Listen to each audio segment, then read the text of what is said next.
बस एक छोटी सी बात कहता हूं, अगर अपनी माँ और बाप को मरने के बाद देखना चाहते हो ना, मत पूछ कोई वजीफा, मत कर कोई चिल्ला, छोटा सा काम कर।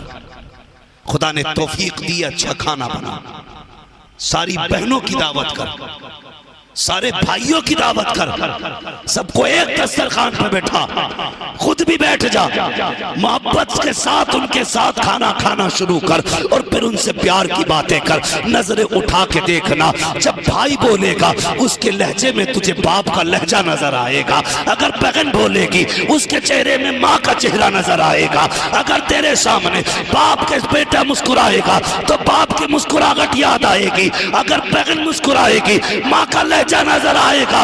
और यार मत पूछ तावीज, मत ले वजीफे, अपनों को आके बिठा ले, नजर भर के देख, किसी में माँ नजर आएगी, किसी में बाप नजर आएगा। नारे तकबीर, नारे रिसालत, फैज़ाने गौसे आज़म, नारे तकबीर, नारे रिसालत, वाह वाह क्या बात। हाँ, मैं बरेलवी हूँ, मुझे देवबंदी ना समझिए, बरेलवी हूं, लेकिन कड़वी सच्चाई है। अल्लाह ने 4 बेटे दिए ना, तो जाहिर है चारों तो बराबर नहीं होंगे। कोई ऐसा जो कलम से कमाता है, कोई ऐसा जो बेचारा ठेला लगा के कमाता है, किसी का बड़ा शोरूम है तो कोई सब्जी बेच के बच्चे पाल रहा है। ये सब अल्लाह की तकदीर है भाई। जिसे कलम दिया उसने कौन से सोने के पेड़ लगाए थे, और जिसके हाथ में ठेला गया उसने क्या बिगाड़ा था रब का? कुछ नहीं ना, मगर उसके फैसले। वो कहता देख ये मेरी तकदीर है, जिसे चाहूं मैं आसमान पे रख दूं, जिसे चाहूं जमीन पे रख दूं। लेकिन वो कहता सुन, मैं किसी को दे के आजमाता हूं और किसी से लेके आजमाता हूं, किसी को दे के आजमाता हूं, किसी से, सारे बोले किसी से लेके आजमाता। और होता क्या मौलाना सुने, अब्बा इंतकाल कर जाए, 40वें आजकल हल्के नहीं हो रहे, पूरा वलीमा हो रहा, नौते हो रहे, दावत है, ये जरूर अब्बा का 40वां है। तो जाहिर है भाई, एक बेटा वो है जिसके पास कसरत से पैसा है, एक बेटा वो है जो गरीब है। तो ये पैसे वाला उससे कहता पूरे दे आधे, वो कहता यार बच्चे मुश्किल से पल रहे हैं, मुझ पे 30,000 नहीं तुझे देने के लिए, 5 में काम चला ले। कहता 5 भी अपने पास रख, नहीं चाहिए मुझे तेरा पैसा। उसके बाद पैसे वाला 8 भगोने बिरयानी, 10 भगोने, 20 भगोने, 40 ठेके बनवाता है, और उसके बाद सबसे कहता घूमता है इसकी औकात नहीं थी अब्बा के 40वें में हिस्सा ले लेता, ये मैंने किया है। इसकी औकात नहीं थी ये अब्बा के 10वें में हिस्सा ले लेता, ये सारा पैसा मैंने दिया है। जब इस तरह की बातें कहता है, तुझे क्या लगता है तेरी 40 ठेकों से बाप की रूह को आसानी होगी? बाप कब्र में मुस्कुराएगा? नहीं, खुदा की कसम ऐसी 40 ठेकों पे लाना जो भाई को जलील करके बनाई जाए। अगर अब्बा को राजी करना था ना बनाता 40 ठेके, ना बनाता 10 ठेके। अगर भाई गरीब था हाथ पकड़ के लाता, खाना बनाता, आगे बैठाता गरीब को, उसी पे वादा पढ़ देता, अपने हाथ से गरीब को लुकमा खिलाता, कह देता भाई दिल छोटा मत करना, आज के बाद बाप की जिम्मेदारी मैं पूरी करूंगा। इधर गरीब राजी होता, उधर कब्र में तेरे बाप की रूह राजी हो जा। ये है सबसे बड़ा 40वां, इसे नहीं करेगा कोई भी। अगर कोई रोटी ना खिलाए तो हम जीने नहीं देते उसे, खिलागा क्यों ना? मेरे अब्बा का 40वां तो खाया था। बंद करो ये तमाशे, ये जिसका हक है उन्हें दो। मैयत की रोटी पे गरीब लोग कहते पहले जीना मुश्किल था, आज मैं कहता हूं मरना मुश्किल है। रस्में, तेरी एक प्लेट चावल अगर तेरे हलक से ना उतरे मर जाएगा तू, कुछ नहीं होगा ना। अगर उतर गए तो 10-12 क्विंटल बढ़ जाएगा तू, नहीं ना।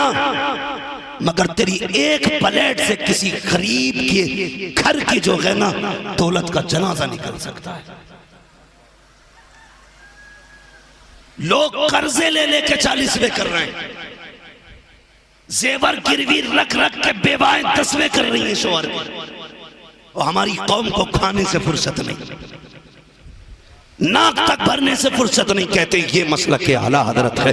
नहीं प्यारे, ये मसला के आला हजरत नहीं है। अगर तुझे पता था कोई गरीब अपने पीछे यतीम छोड़ के गया है, उसके यहाँ कफन के भी पैसे नहीं होंगे, शायद उसके यहाँ पर तख्ते और लकड़ी के पैसे ना हो, तो अपनी जेब में 500 रुपए डाल, जा मरने वाले के घर पता कर इसका बेटा कहाँ है, देख कहीं यतीम दीवार से लग के रो रहा होगा, कहीं पे कोई यतीम बेटी जमीन पे बेहोश पड़ी होगी, उस यतीम की जेब में अपनी जेब से 500 रुपए निकाल के डाल दे। खुदा की कसम, इधर यतीम का भला होगा, मरने के बाद खुदा तेरा भला कर डाला। ये मसला क्या हालात है। शायद कुछ लोगों को बुरी लग रही होगी, मौलवी ने दावत मना। याद रखना, जैसी करनी वैसी, सारे बोले जैसी करनी वैसी भरनी। अगर दूसरे के सर पे चढ़ के खाओगे तो ये दूसरे तुम्हारे सीने पे चढ़ के खाएंगे, फिर चीखते रहोगे कब्र में, कोई नहीं सुनने वाला तुम्हारी। कफन से मुंह भी नहीं निकाल नहीं सकते तुम, हाथ भी नहीं पकड़ सकते, पलट काम को लेके जा रहे हैं, काम तमाम। इसलिए आवाज आती है बरेली से, हम तो माइल बकरम है, कोई साइल ही नहीं, राह दिखलाए किसे रह रवे मंजिल ही नहीं। भाई माफ करने का हौसला रखो, माफ करने का हौसला। मेरे गौसे पाक ने उसे देखा ना, ये तो वही है जो गाली देता था। आपने सोने के सिक्कों की थैली शागिर्द को दी, फरमाया जा फला जगह एक गरीब बैठा उसे दे दे, लेकिन बताना मत ये मैंने दी। क्या कहा जोर से, टेंशन हो गई ना, अगली बात बहुत कड़वी कहने वाला हूं। हम तो किसी गरीब को ना एक 5 रुपए की अगर बत्ती का पैकेट भी देते तो वीडियो बनाते, हमने इसके घर में खुशबू करी है। गौसे पाक सोने के सिक्कों की थैली दे रहे हैं, कहते बताना मत किसने दी। शागिर्द लेके आया, कहने लगा हुजूर वो देने, उसके गोद में रखी ना, उसने पूछा किसने दी है, कहा देने का हुक्म है, बताने की इजाजत नहीं। ये कह के शागिर्द आ गया, मगर वो थोड़ी देर बाद उठ के ना दरवाजे पे आ गया मदरसे के, और गौसे पाक को देख के रोने लग गया। मेरे बड़े पीर दरसगाह से उठे, आए दरवाजे पे, क्या बात है? उसने कहा जानता हूं तेरे सिवा कोई इतना करीम नहीं है, मुझसे पूरा शहर नफरत करता है, लेकिन मैं जानता हूं ये मेहरबानी तेरे सिवा किसी ने नहीं की होगी, तुमने दी है ना ये थैली।